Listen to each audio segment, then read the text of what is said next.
Hey, it's Aaron from GameEnthus.com, and today I'm taking a look at Fairy Season from Gavin, Jenkins, and Dan Fish, published by Good Games Publishing. Fairy Season is for ages 10 and up, for 3 to 5 players, and plays in about 20 minutes. The backdrop is, it's Fairy Season, and you essentially are taking the role of goblins who are trying to capture fairies to shake off their fairy dust to make your wicked winter brew.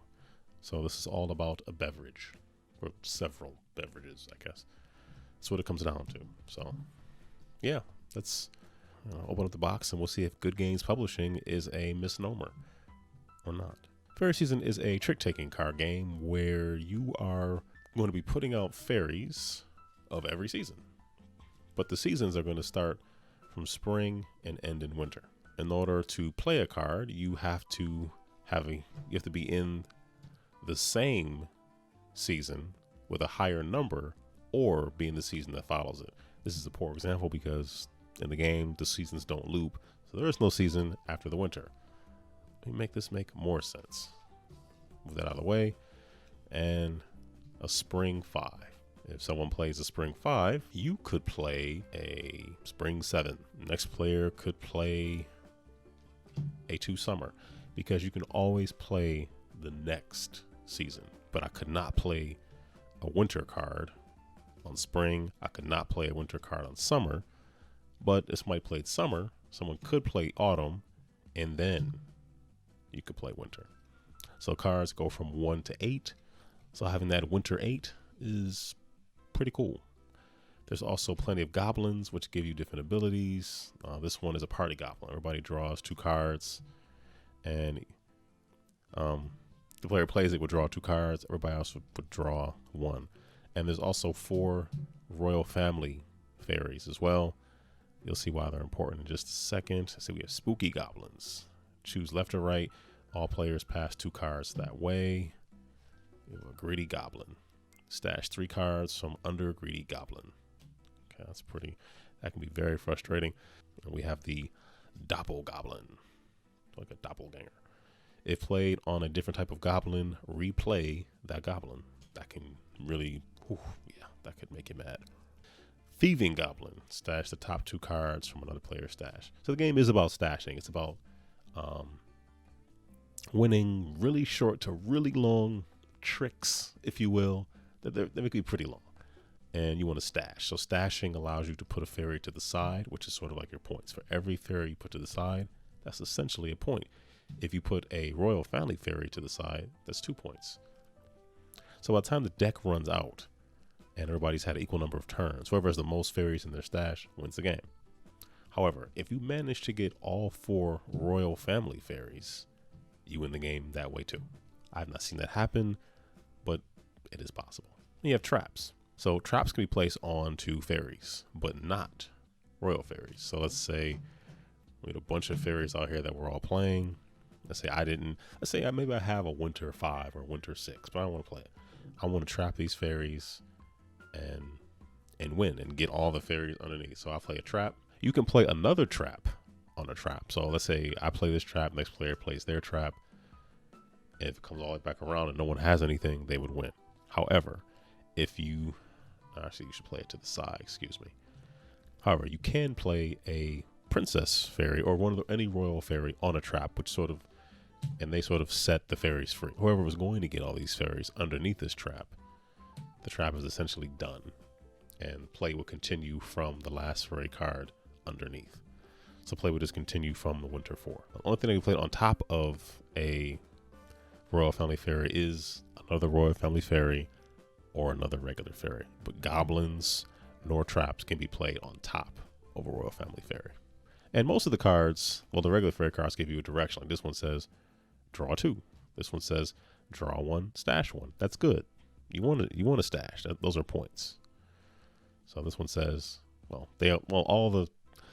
the seasons say the same thing. Like summer's going to say draw 1, spring's going to say draw 2, autumn's going to say draw 1, stash 1, and winter's going to say stash 1.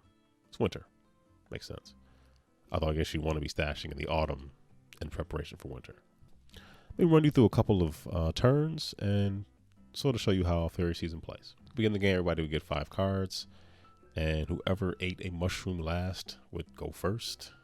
I think we just went for whoever's youngest goes first, but the rules say whoever last ate a mushroom. Let's see, these are my cards. So I'm going to start with a 6 spring. And putting a spring down lets me draw 2.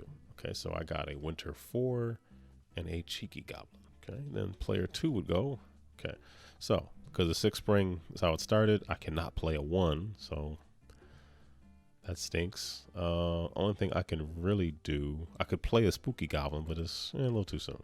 So I'm going to play a summer 4, which lets me draw 1. And I got another goblin. Summer 4 is where the pile ended, and this is my hand. This is not that great. So one thing I did not mention was the flunking. If you cannot put anything down, you flunk, which means for this set of fairies, you're just out. So you're just kind of watching. So I would flunk out. One thing I did want to mention, let's say I had a summer 4 and I put it down. You can put down a card that is equal to or larger than the appropriate month card that's already down. So let's say, pretend this was a summer 4. If I put this down, if you put down the same number, regardless of season, regardless of applicable and allowable season, you are able to either draw a card or stash one from your hand, which is pretty cool.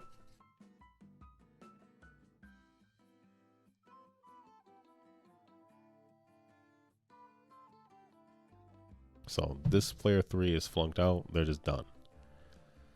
So at this point, I would play a summer 5 and draw a card. All right, so I would probably play Greedy Goblin, which is Greedy Goblin. Oh, I should play it like this. Just stash the 3 cards from under Greedy Goblin. And it says 3 cards. It doesn't say what kind of cards they are. It says 3. So essentially, everything kind of got restarted. So player 2 now essentially has 3 points because they have 3 fairies.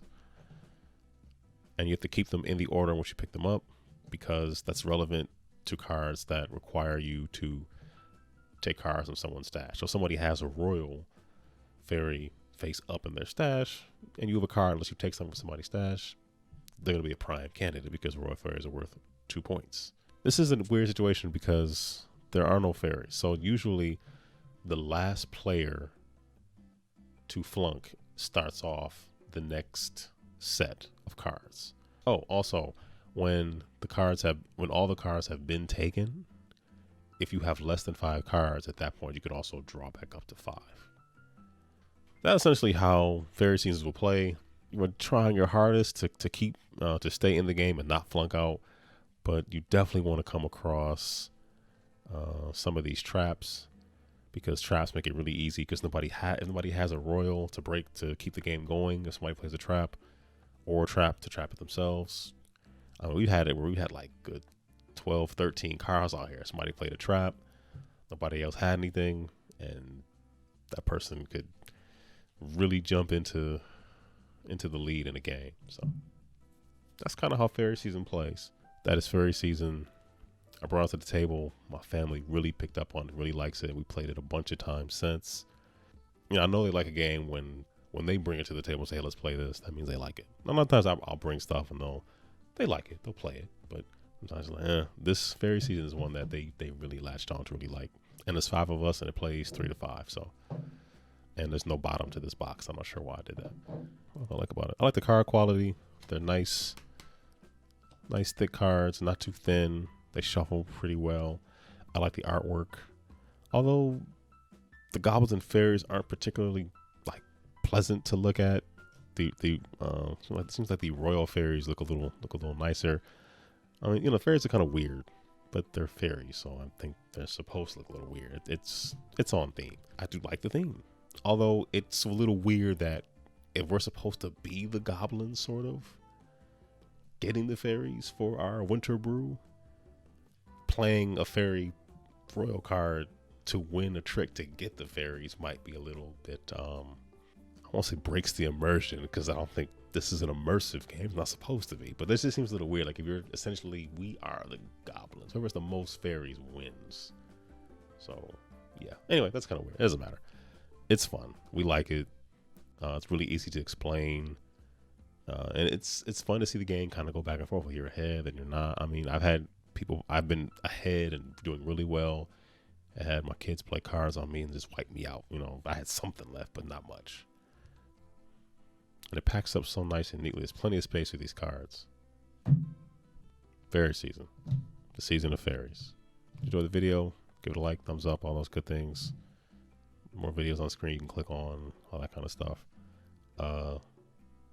Stay safe, wear a mask, take care, be blessed.